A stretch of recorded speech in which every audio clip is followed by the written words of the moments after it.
The goddess never imagined that the useless man she had thrown into the depths of the labyrinth to die simply because he was too weak would actually possess an extremely broken ability. With a single thought, any monster would freeze on the spot, after which he could inflict poison on it, and no matter how powerful the monster was, death was unavoidable in the end. Yet despite being this powerful, when Jack was first summoned to the other world, everyone saw him as nothing but dead weight. Not long before that, Jack and his classmates had been summoned to this world together. While everyone stood there in confusion, the goddess who summoned them explained the situation to them. She explained that, every 250 years, a demon lord is born in this world. Whenever a new demon lord appears, she summons a group of heroes to help defeat it. Only by successfully killing the demon lord could they return to their original world. After the goddess finished explaining this, Kevin felt something was off. How were they supposed to defeat a demon lord? The goddess gave no explanation. Instead, she had her subordinates bring out a three-eyed demon wolf and a criminal, then ordered the wolf's chains to be removed. As the demon wolf devoured the criminal, the goddess demonstrated magic on the spot. After that, the goddess told everyone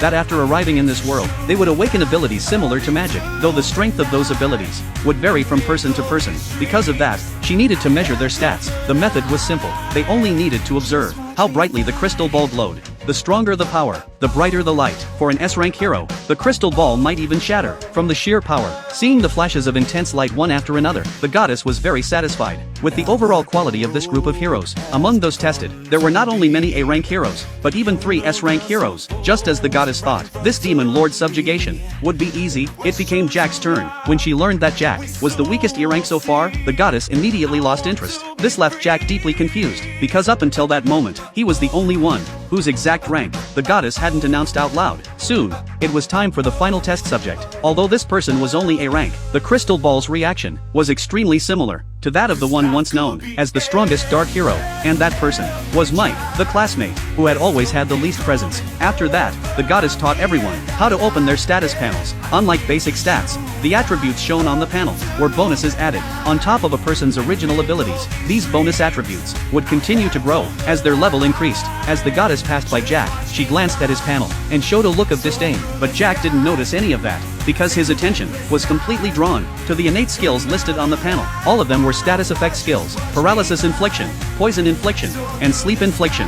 Just as Jack was secretly feeling pleased, the goddess suddenly announced that an important ritual would be held, and specifically called Jack forward. The reason was simple: his aptitude was only E rank. To prevent Jack from becoming a liability in the future, the goddess decided to dispose of him. However, executing him on the spot could potentially cause conflict with higher ranking heroes, and similar incidents had happened in the past. So the goddess gave Jack a chance. She would teleport him to a certain ruin. If he managed to return alive, she would no longer interfere with his fate. But the condition was simple: Jack had to survive. That ruin was a place where those sent there in the past were either extremely dangerous criminals or heroes deemed problematic. Hearing this, Jack panicked, but at that very moment, he suddenly remembered that he possessed 3 innate skills. However, when the goddess learned that all of Jack's innate skills were status effect based, she instantly lost interest again. In this world, status effect skills had a very low success rate. Even when used on low-level monsters, they might not work at all, and even if they did, the effects were minimal. Jack tried to argue further, but none of his classmates showed him any sympathy.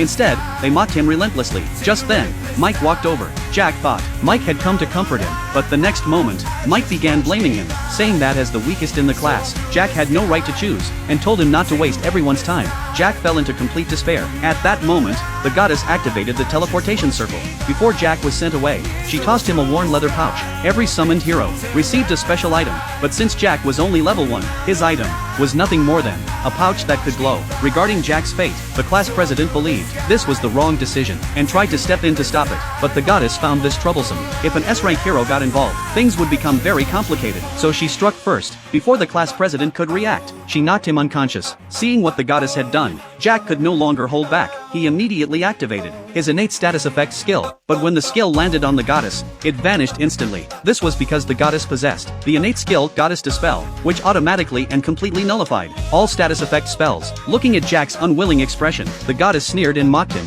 saying this was the fate of a discarded hero. At that moment, L, an S-rank hero, also tried using his innate skill, and its power was on an entirely different level compared to Jack's. After enduring humiliation after humiliation, Jack finally snapped completely. He decided to beg no one ever again, and instead declared war on the goddess. As long as he lived, he would make her pay for everything in blood.